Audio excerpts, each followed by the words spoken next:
नमस्कार। पतंजलि योग दर्शन की हमारी यात्रा में आपका पुनः स्वागत है। पिछले भाग में हमने योग की महान परिभाषा समझी, योगश्चित्त वृत्ति निरोधः। आज मैं आपसे एक सरल प्रश्न पूछना चाहता हूँ। क्या हम अपने मन में उत्पन्न होने वाली प्रत्येक बात पर विश्वास कर सकते हैं? जब आपको कोई पुरानी बात याद आती है, क्या वह स्मृति हमेशा सही होती है? जब आप भविष्य की चिंता करते हैं, क्या वह भविष्य वास्तव में वैसा ही होता है? जब आपको क्रोध आता है, क्या उस समय आप वास्तविकता को स्पष्ट रूप से देख रहे होते हैं? जब आप स्वप्न देखते हैं, क्या वह अनुभव बिल्कुल निरर्थक होता है? अपने जीवन के बारे में आप सोचिए। कितनी बार आपने किसी व्यक्ति की बात का गलत अर्थ निकाला? कितनी बार आपने किसी ऐसी घटना की चिंता की जो कभी हुई भी नहीं, हुई ही नहीं? कितनी बार आपकी कल्पना ने आपको भयभीत किया, जबकि वास्तविकता बिल्कुल अलग निकली? एक न्यूरोलॉजिस्ट के रूप में मैं कह सकता हूं कि हमारा मस्तिष्क केवल एक कैमरा नहीं है जो दुनिया को रिकॉर्ड करता है। वह हर क्षण अर्थ निकालता है, अनुमान लगाता है, स्मृतियों को जोड़ता है, भविष्य की कल्पना करता है और निर्णय करता है कि किस बात पर ध्यान देना है। आधुनिक न्यूरोसाइंस के जगत में हम कहते हैं कि हम संसार को सीधे नहीं देखते, हम अपने मस्तिष्क की व्याख्या को देखते हैं। मुझे आश्चर्य होता है कि 2000 वर्ष पहले महर्षि पतंजलि ने इसी प्रक्रिया का वर्णन किया। उन्होंने कहा कि मन की लगभग सभी गतिविधियां केवल 5 प्रकार की वृत्तियों में समाहित की जाती हैं, की जा सकती हैं। ऐसा उन्होंने बताया। So let's talk about more about Patanjali Yoga Darshan. Let's continue with our journey in this path. In the previous episode, we learned one of the most profound definitions ever given in the world philosophy. In the world philosophy, Yoga Chitta Vritti Nirodha.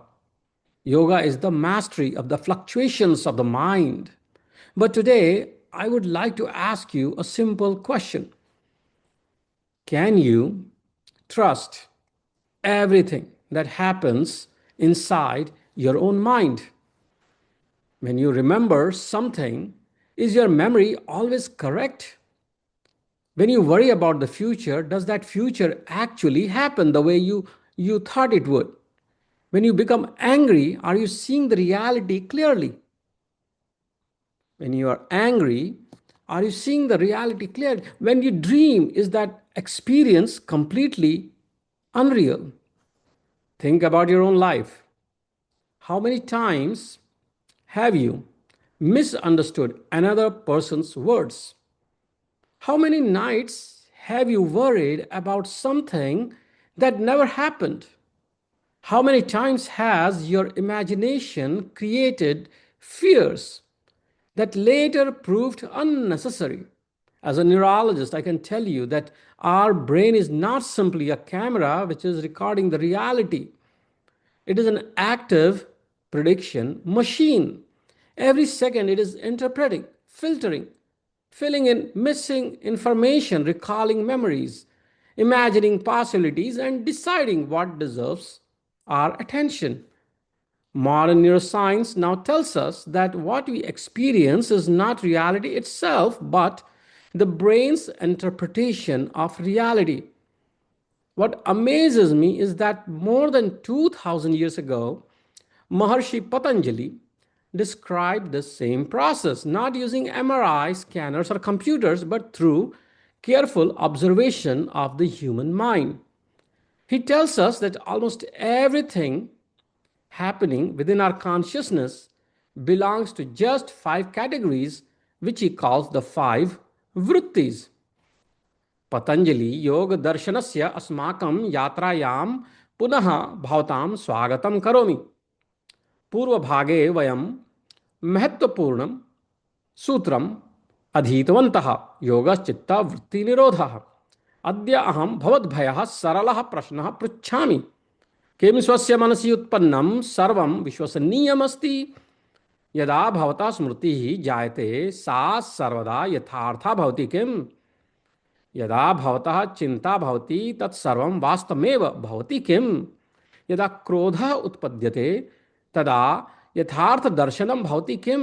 यदा स्वप्नः दृश्यते सः सर्वथा असत्यः एवं अस्ति किम। स्वजीवनम् एकवारं चिन्तयन्तु, कियत्वारं भवन्तः अन्येषां वचनानि मिथ्या अवगच्छन्, कियत्वारं भविष्यस्य भयेन व्याकुलः अभवन् यत् कदापि न अभवत्, कियत्वारं कल्पना एव दुःखस्य कारणम् अभवत्। आधुनिकं स्नायुविज्ञानं न्यूरोसैन्स् वदति मस्तिष्कः केवलं दर्पणः नास्ति, सः निरन्तरः जगतः अर्थनिर्णयं करोति, स्मरति, कल्पयति, अनुमानं करोति, निर्णयं करोति। महर्षि पतंजलि अपि एतदेव अवदत्। सः वदति चित्तस्य सर्वाः प्रमुखाः क्रियाः पञ्चसु वर्गेषु विभक्ताः भवन्ति, तानि एव पञ्चवृत्तयः। अद्य वयं तेषां गंभीरम् अध्ययनं करिष्यामः। महर्षि पतंजलि ने बताया कि मन की लगभग सभी गतिविधियां केवल 5 प्रकार की वृत्तियों में समाहित की जा सकती हैं। आज हम इन्हीं 5 वृत्तियों का अध्ययन करेंगे और मुझे विश्वास है कि आज के मेरे इस व्याख्यान के अंत तक आप अपने मन को बिल्कुल नई दृष्टि से देखना प्रारंभ कर देंगे। So if episode 1 answered the question, what is yoga? In this episode, the episode 2, we will answer the equally important question, what exactly is the mind that yoga seeks to train? So we will understand our mind. Hari Om. Hari Om. So today, I'm going to talk a little bit about the 5 vrittis, how the mind creates the reality. Patanjali's neuroscience of perception, memory, imagination, sleep, and knowledge. So in this Yoga Darshan and Neuroscience series, this is the 2nd episode. Welcome to it. In the previous episode, we discussed one of the most famous statements in all of the Indian philosophy, which is Yoga Chitta Vritti Nirodhaha. Yoga is the mastery of the fluctuations of the mind. Today, Maharshi Patanjali answers a natural question. What exactly are these fluctuations? What kinds of mental activity occur every day? Can they be classified? Can they be understood scientifically? Remarkably, Patanjali says yes. More than 2000 years before cognitive psychology that we study and talk about these days, he classified virtually all mental activity into 5 categories.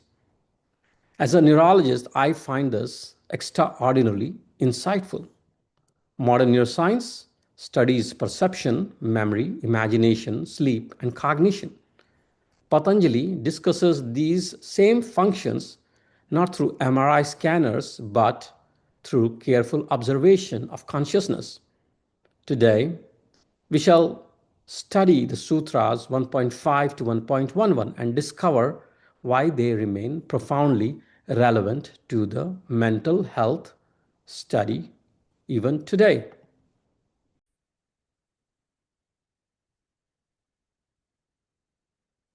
Patanjali योग दर्शनस्य द्वितीय भागे भवतां सर्वेषां पुनः स्वागतं करोमि।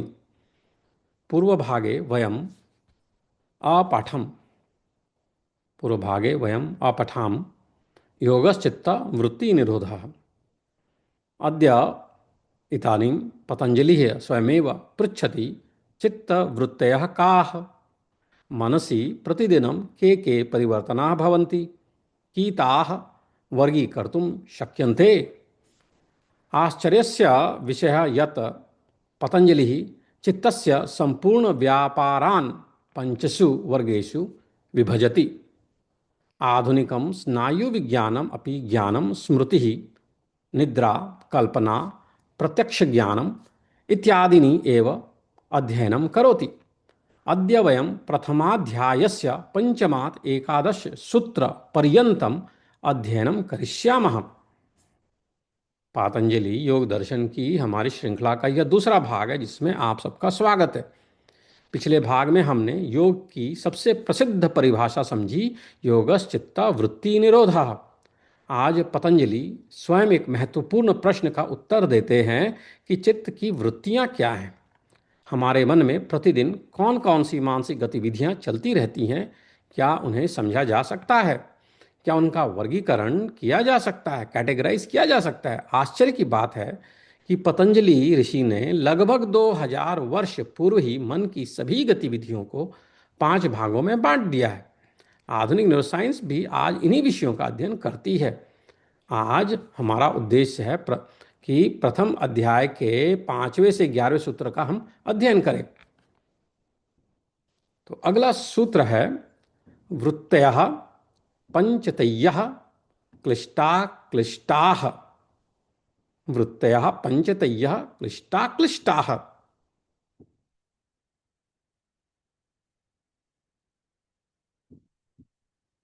Patanjali begins by saying the mental fluctuations are of 5 kinds, and each may be either painful or non-painful.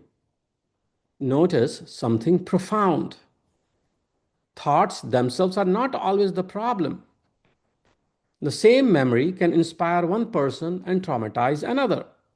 The same imagination can produce a scientific discovery or crippling anxiety. The same intelligence can create wisdom or arrogance. It is not only what we think, it is how our thinking shapes suffering. Modern psychology reaches a remarkably similar conclusion. Our emotional well being depends less upon events themselves than upon how the brain interprets those events. Patanjali वदति चित्तस्य वृत्तयः पंचविधाः भवन्ति, ताः क्लिष्टाः अपि भवन्ति, अक्लिष्टाः अपि भवन्ति। एकः एव विचारः कस्यचित् प्रेरणा जनयति। एकः एव विचारः कस्यचित् प्रेरणां जनयति, अन्यस्य तु दुःखस्य कारणं भवति। अतः केवलं विचारः न निर्णायकः, विचारस्य प्रभावः निर्णायकः अस्ति। पतंजलि कहते हैं कि चित्त की वृत्तियां 5 प्रकार की होती हैं। वे क्लिष्ट अर्थात दुख देने वाली भी हो सकती हैं और अक्लिष्ट अर्थात कल्याणकारी भी। एक ही विचार किसी व्यक्ति को प्रेरणा दे सकता है और वही विचार दूसरे व्यक्ति के लिए पीड़ा का कारण बन सकता है। समस्या केवल विचार में नहीं है, समस्या उस विचार का प्रभाव है। प्रमाण विपर्य विकल्प निद्रा स्मृतयः। अगला सूत्र है प्रमाण विपर्य विकल्प निद्रा स्मृतयः। So now the Patanjali is listing these 5 vrittis: Praman, Viparyaya, Vikalpa, Nidra, Smriti. Praman means valid knowledge. Viparyaya means false knowledge. Vikalpa means imagination. Nidra means sleep, and Smriti means memory. Valid knowledge, false knowledge, imagination, sleep, and memory. At first glance, this appears to be a simple list. But together, these 5 categories encompass almost everything that occurs within our mental life. Modern neuroscience studies these same domains under different names: perception, belief, imagination, sleep physiology, memory systems. It is astonishing how comprehensive Patanjali's classification is. Patanjali panchavruttayah nirdashati. Patanjali पंचवृत्तयः निर्देशति: प्रमाणं, विपर्ययः, विकल्पः, निद्रा, स्मृतिः। एताः एव चित्तस्य प्रमुखाः क्रियाः। आधुनिक विज्ञानम् अपि एतान् एव विषयान् अनुसंधानं करोति। अब पतंजलि 5 वृत्तियों का नाम बताते हैं: प्रमाण, विपर्यय, विकल्प, निद्रा, स्मृति। यही मन की मुख्य गतिविधियां हैं और आधुनिक न्यूरोसाइंस भी इन्हीं विषयों का अध्ययन करती है। प्रमाण, प्रमाण, वैलिड नॉलेज। प्रमाण means knowledge that corresponds with reality. Patanjali later explains that Praman or valid knowledge comes through perception, inference, and reliable testimony. The brain is constantly trying to answer one question: what is exactly happening? What is actually happening? This process depends on our senses, previous experience, and reasoning. But neuroscience also reminds us that perception is never a perfect photograph of reality. Perception is never a perfect photograph of reality. The brain actively constructs experience, thus, even valid knowledge requires careful observation. Pramanam yathartha jnanam. Pramanam yathartha jnanam. Pratyaksham anumanam vishwasaniya vachanam. एतेषां माध्यमेन यथार्थ बोधः भवति. प्रमाण का अर्थ है यथार्थ ज्ञान, प्रत्यक्ष अनुभव, अनुमान और विश्वसनीय प्रमाण. यही हमारे सही ज्ञान का आधार बनते हैं. Viparyaya, the false knowledge. Viparyaya is misunderstanding reality. Seeing a rope and believing that it is a snake. That is viparyaya. Misinterpreting another person's intentions. That is viparyaya. Believing false information. Modern psychology studies cognitive distortions, confirmation bias, false memories, perceptual illusions. Patanjali recognized that the human mind frequently mistakes appearance for reality. Many emotional conflicts begin with misunderstanding. विपर्ययः अयथार्थ ज्ञानम यत्र रज्जुम सर्पः इति मन्यते यत्र मिथ्या ज्ञानम जायते. विपर्यय क्या है? गलत ज्ञान, रस्सी का सांप जैसा दिखना, किसी व्यक्ति की बात का गलत अर्थ निकाल लेना, यही मानसिक भ्रम का कारण बनता है. इसे हम विपर्यय कहते हैं. विकल्प, imagination. So vikalpa is one of the most fascinating vrittis. It is imagination, the ability to create ideas that may not exist in external reality. Without imagination, there would be no mathematics, no music, no poetry, no scientific discoveries. But imagination also creates unnecessary fear. Anxiety often begins with imagined futures. Thus, imagination is both humanity's greatest gift and one of its greatest challenges. Vikalpaha kalpana. यत्र वस्तु नास्ति तथापि मनः तस्य निर्माणं करोति.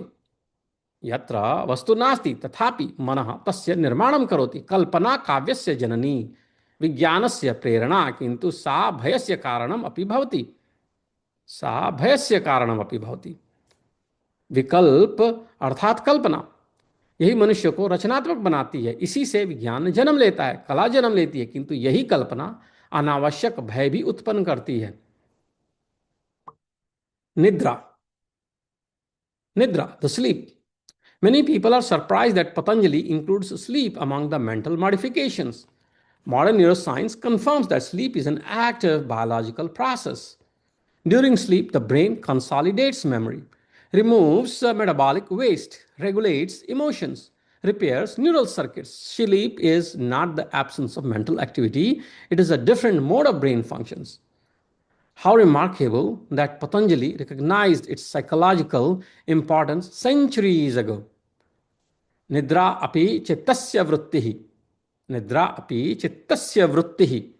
आधुनिक विज्ञानम वदति, न्यूरोसाइंस वदति, निद्रायाम मस्तिष्कः विश्रामं न करो केवलं करोति, स्मृतिः दृढ़ां करोति, भावना नियच्छति, स्वयं पुनर्निर्माणं करोति.